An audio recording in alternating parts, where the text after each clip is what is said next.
പാലക്കാട്ടെ തിരഞ്ഞെടുപ്പ് ചൂട് ഇതിനകം തന്നെ ഉയർന്നിരിക്കുകയാണ്. അപ്പോഴാണ് ഗൗരവമുള്ള മറ്റൊരു ലൈംഗികാതിക്രമ ആരോപണം കൂടി പുറത്തുവന്നത്. ഇതോടെ അന്തരീക്ഷം കൂടുതൽ സംഘർഷഭരിതമായി മാറിയിരിക്കുകയാണ്. ലൈംഗിക പീഡനം, വഞ്ചന, ഗർഭം അലസിപ്പിക്കാൻ നിർബന്ധിക്കൽ തുടങ്ങിയ ഗുരുതര ആരോപണങ്ങളിൽ കൂനത്തൂർമേട് നോർത്ത് കോൺഗ്രസ് കൗൺസിലർ പ്രശോഭിനെതിരെയാണ് ഒരു ദളിത് സ്ത്രീ ഗുരുതരമായ പരാതി ഉന്നയിച്ചത്. സംഭവം പുറത്തു വന്നതോടെ രാഷ്ട്രീയവും സാമൂഹികവുമായ ചർച്ചകൾ ശക്തമായിട്ടുണ്ട്.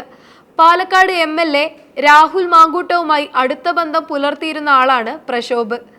സംഭവത്തെ തുടർന്ന് കോൺഗ്രസ് നേതൃത്വം പ്രശോഭിനെ പാർട്ടിയിൽ നിന്ന് പുറത്താക്കി. പരാതിക്കാരിയായ യുവതി മുഖ്യമന്ത്രിക്കും ജില്ലാ പോലീസ് അധികാരികൾക്കും നൽകിയ പരാതിയിലെ വിവരങ്ങൾ പ്രകാരം ജോലി വാഗ്ദാനം ചെയ്ത് പരിചയപ്പെട്ട കൗൺസിലർ പിന്നീട് അടുത്ത ബന്ധം സ്ഥാപിക്കുകയും തുടർന്ന് പലതവണ ലൈംഗികമായി പീഡിപ്പിക്കുകയും ചെയ്തു എന്നാണ് ആരോപണം. പരാതിക്കാരി ബ്യൂട്ടീഷ്യനായി ജോലി ചെയ്തു വരികയായിരുന്നു. സാധാരണ ജീവിതം നയിച്ചിരുന്ന തന്റെ ജീവിതത്തിലേക്കാണ് ഈ സംഭവങ്ങൾ കടന്നു വന്നതെന്ന് യുവതി പറയുന്നു.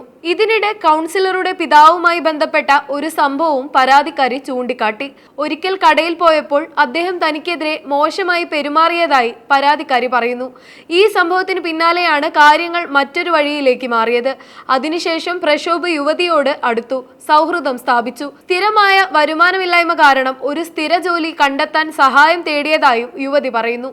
വിശ്വാസം നേടിയെടുത്ത ശേഷം ഇത്തരത്തിലുള്ള പ്രവൃത്തികൾ നടത്തിയെന്നാണ് അവരുടെ ആരോപണം. പരാതിയിൽ പറയുന്നതനുസരിച്ച് പ്രശോഭ് ആദ്യം സ്വന്തം വീട്ടിലേക്ക് വിളിച്ച് അവിടെ വെച്ചാണ് ആക്രമിച്ചതെന്ന് യുവതി പറയുന്നു. പിന്നീട് പട്ടാമ്പിയിൽ ജോലി വാഗ്ദാനം ചെയ്ത് കാറിൽ കൊണ്ടുപോയി. യാത്രക്കിടെ വീണ്ടും പീഡിപ്പിച്ചുവെന്നാണ് അവകാശവാദം. ഇതോടെ കാര്യങ്ങൾ അവസാനിച്ചില്ലെന്നും ഹോട്ടലിൽ വെച്ച് ഭീഷണിപ്പെടുത്തുകയും വീണ്ടും ആക്രമിക്കാൻ ശ്രമിക്കുകയും ചെയ്തുവെന്നും പരാതിയിൽ പറയുന്നു. സുരക്ഷയ്ക്ക് ഭീഷണിയുണ്ടെന്ന് തോന്നിയതിനാൽ ചില സംഭവങ്ങൾ മൊബൈൽ ഫോണിൽ പകർത്തിയതായും അവർ വ്യക്തമാക്കുന്നു.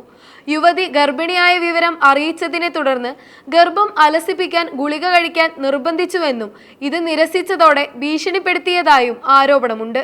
മൊബൈൽ ഫോണിൽ റെക്കോർഡ് ചെയ്ത ദൃശ്യങ്ങൾ അന്വേഷണ സംഘത്തിന് കൈമാറാൻ തയ്യാറാണെന്ന് പരാതിക്കാരി അറിയിച്ചിട്ടുണ്ട്. രാഷ്ട്രീയ സ്വാധീനവും ബന്ധങ്ങളും ഉപയോഗിച്ച് തന്നെ ഭീഷണിപ്പെടുത്തിയതായും പരാതിയിൽ പറയുന്നു. നിരവധി അധികാരികളെ സമീപിച്ചതിന് ശേഷം മാത്രമാണ് ഇത് ഔദ്യോഗികമായി മുന്നോട്ട് കൊണ്ടുപോകാൻ തീരുമാനിച്ചതെന്ന് യുവതി പറയുന്നു. ഇതുവരെ പ്രതിഭാഗത്ത് നിന്ന് വ്യക്തമായ മറുപടിയൊന്നും ലഭിച്ചിട്ടില്ല.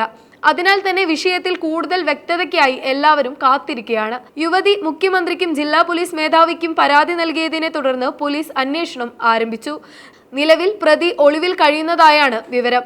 ഇയാളെ കണ്ടെത്താൻ പ്രത്യേക സംഘത്തെ നിയോഗിച്ച് പോലീസ് തിരച്ചിൽ ശക്തമാക്കിയിരിക്കുകയാണ്. രാഷ്ട്രീയമായും വളരെ സെൻസിറ്റീവ് സമയത്താണ് ഇത്തരമൊരു സംഭവം ഉണ്ടായിരിക്കുന്നത്.